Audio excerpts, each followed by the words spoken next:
Hi, I'm Rusty Barcelo, and I'm the Vice President and Vice Provost for Equity and Diversity at the University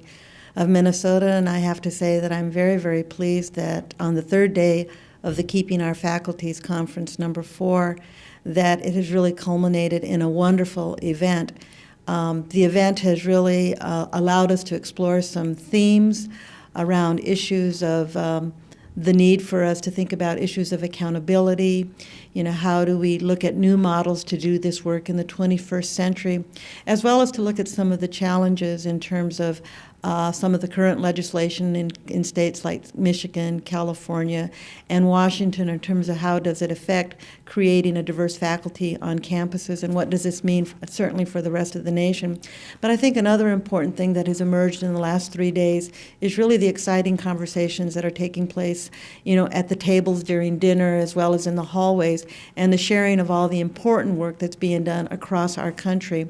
And I think if we go away with anything today is to really understand not only the best practices that are taking place across the country with respect to keeping a diverse faculty, but also the fact that this indeed is a national issue, because it really matters what happens on all of our campuses, that we need to grow students who will pursue graduate studies, often the first step toward the professoriate, so that we have a pool of really active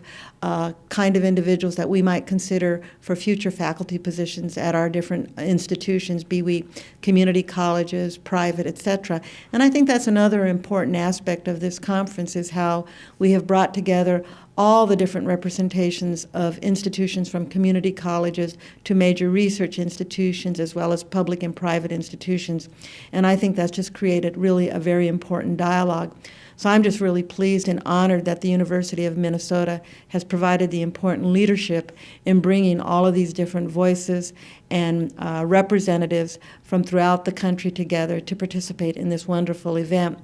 And as I think about our closing comments this afternoon, it's going to be really interesting to see what others have to say in terms of what they might have learned. In fact, that's one of the things that we hope that people have done, is they think about what did they bring with them and what will they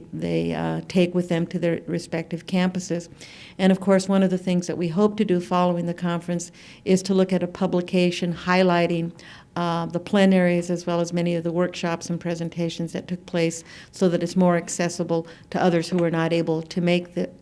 their journey to the University of Minnesota.